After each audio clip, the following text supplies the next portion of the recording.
प्रत्येक कलाकाराला आपण कधी विड्रॉ व्हायचं हे कळायला हवं. इंडस्ट्री आपल्याला बाहेर फेकण्यापेक्षा आपण इंडस्ट्रीमधनं ग्रेसफुली मागे कधी हे कळायला हवं. आणि आता काय, आता 14-15 वर्ष ती मी काढली, ती यंग वगैरे, नंतर मग आपलं वय वाढतं ना, ते एक ऍक्सेप्टन्स देखील असायला हवं की नाही आता आपण कुठचे रोल्स घ्यायचे, काय करायचं वगैरे हे सगळं. आणि आता ऍक्सेप्ट करायचं की नाही आय एम 60+ नाव, हे ऍक्सेप्ट करायला हवं. मी पूर्वीची 35-40 50 वगैरे, आता तो संपला काळ. उगाच स्वतःला यंग दिसण्यासाठी ओढाताण करा, मग हे खेचा ते ओढा ते ताणा. मी त्या गोष्टीवर माझा विश्वास नाही अजिबात. करावा प्रत्येकाने, तो प्रत्येकाचा वैयक्तिक प्रश्न आहे. दॅट इज, मी त्याच्यावर कॉमेंट नाही करत आहे. पण मला स्वतःला नाही पटत, तो नव्हतं पटत, कारण मला स्वतःला I have to accept my age the way I am. प्रत्येक वय सुंदर असतं जर तुम्ही ते छान ऍक्सेप्ट केलं तर. बालपण किती छान असतं. बालपणी आपल्याला वाटतं हा मी कधी मोठी होऊ. मग टीनेज कसं छान, स्किन वगैरे मस्त टाईट छान. तर प्रत्येक रोल, प्रत्येक एजची एक सुंदरता आहे. आता तुम्ही, आता हा जो वय वाढणं हा नैसर्गिक गोष्ट आहे. ती जनावरांची वय वाढतात, झाडांची वय वाढतात, मग आपली का नाही वाढणार. ते जितकं लवकर तुम्ही ऍक्सेप्ट कराल तितके तुम्ही ग्रेसफुल दिसता, असं माझं मत आहे. काही गोष्टी चांगल्या, चेंज इज इनएव्हिटेबल, बदल हा व्हायलाच हवा. आता चेंज तुम्ही कसा ऍक्सेप्ट करता ह्याच्यावर आहे. चेंजला रेजिस्ट केलं ना की मग तो त्रासदायक बनतो. बदल होणं, परिवर्तन होणं हे नैसर्गिक आहे, पण तुम्ही कसं ते परिवर्तन घेता ह्याच्यावर तुमचं अवलंबून आहे. आता ह्या प्रत्येक गोष्टीला चांगली बाजू आहे, वाईटी बाजू आहे. आता हे सगळं कॉर्पोरेटच्या हातात गेलंय.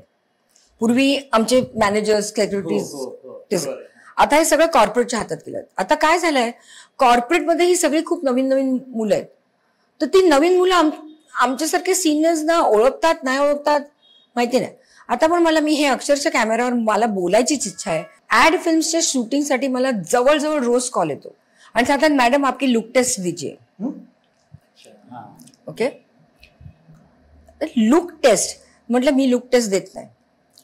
लुक टेस्ट नहीं देत, तुमची काय ऑडिशन असतात म्हटलं I don't do all of that. नहीं पण फक्त कैमरा के सामने बताइए आपका एज क्या है, आपकी हाइट क्या है, आपने ऐसा कोई रोल किया है क्या, मतलब ऐसा कोई प्रोडक्ट का शूटिंग किया है क्या वगैरह वगैरह, इतना तो भेज दीजिए. म्हटलं मैं ऐसा कुछ भी नहीं करूंगी.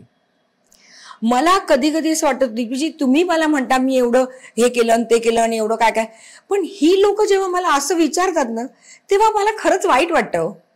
म्हणजे असं वाटतं की आपण मग काय केलं एवढी 30 वर्ष 35 वर्ष, आणि मी काय असे छोटे मोठे रूल्स केले नाहीत, मी मोठे रूल्स केले. लोकांनी मला खरंच म्हणजे अजून चित्रपट उपलब्ध आताही आहेत आणि मी अशी कम्प्लिटली गुल झाले आणि 15 वर्षांनी परत आले, लोक मला पूर्णतः विसरले असंही नाहीये. मी आहे पुन्हा माझ्या इंस्टाग्रामवर माझं कॉन्स्टंटली हल्ली सगळे युथ सगळे इंस्टाग्राम आणि फेसबुक ह्याच्यावर त्याच्यावर सारखंच असतात.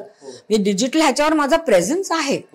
मला असं जेव्हा म्हणतात ना तुम्ही लुक टेस्ट द्या, तुम्ही ऑडिशनला या, मला असं वाटतं की काय म्हणजे ह्यांना माहिती आहे का, हे मुद्दाम करतायत का काय करतायत. म्हणजे एखाद्याची व्हॅल्यू कमी करायची, म्हणजे ही तिची किंमत, तिची जी काय प्राइस आहे ऍड फिल्मची ती घेणार नाही, कमी करेल की आता आपल्याला कोण ओळखत नाही, आता आपल्याला ऑडिशन घेतात. मग काय मी जर फॉर एक्झाम्पल 1 लाखात जर एक ऍड फिल्म करत असेल म्हणजे हिला 50,000 मध्ये करू शकेल, अशी त्यांची ऍटिट्यूड आहे की ते खरंच ओळखत नाहीत.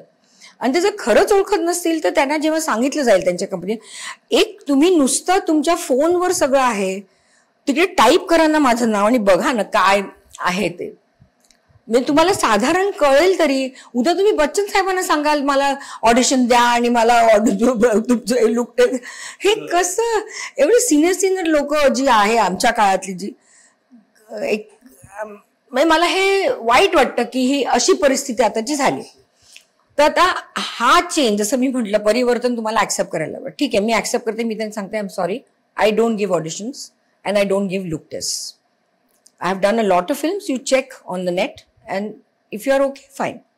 आता मी आत्ता अलीकडे 2 ऍड्स केल्या विवोच्या, प्रकाश भेंडेंची सून किमाया, किमाया माहिती आहे ना, प्रसन्न आणि किमाया त्यांच्याबरोबर.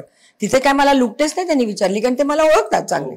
तर मी ऍड फिल्मसाठी सिलेक्टच झाले. दुसरी एक केली ती मोनिका, संजय धारणकरची बायको मोनिका, तिच्याबरोबर मराठीची कॉटन किंगची ऍड आहे, तुम्ही पाहिली असेल कदाचित कॉटन किंगची.